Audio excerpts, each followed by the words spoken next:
మద్యం కుంభకోణం కేసులో ప్రముఖ కన్సల్టెన్సీ సంస్థ కేపీఎంజీ ప్రతినిధులకు సిట్ అధికారులు నోటీసులు ఇచ్చారు.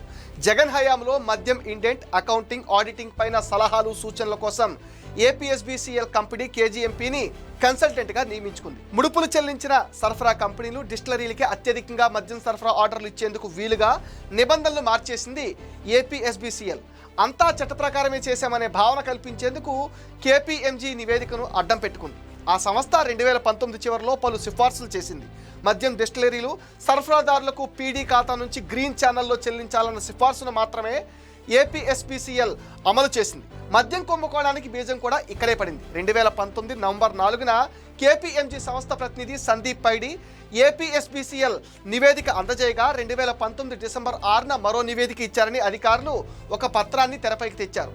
కేపీఎంజీ ఇచ్చిన రెండో నివేదిక అనుమానాస్పదంగా ఉందని సిట్ వెల్లడించింది. ఈ నివేదికలో సిఫార్సును పరిశీలించి సూచనలు చేసేందుకు నియమించిన కమిటీ కూడా రెండో నివేదికనే పరిగణనలోకి తీసుకుంది. ఈ నేపథ్యంలో అప్పట్లో అసలు ఏం జరిగింది అనేది తేల్చేందుకు సిట్ అధికారులు కేపీఎంజీ ప్రతినిధి సందీప్ పైడితో పాటు మరికొందరికి నోటీసులు ఇచ్చారు.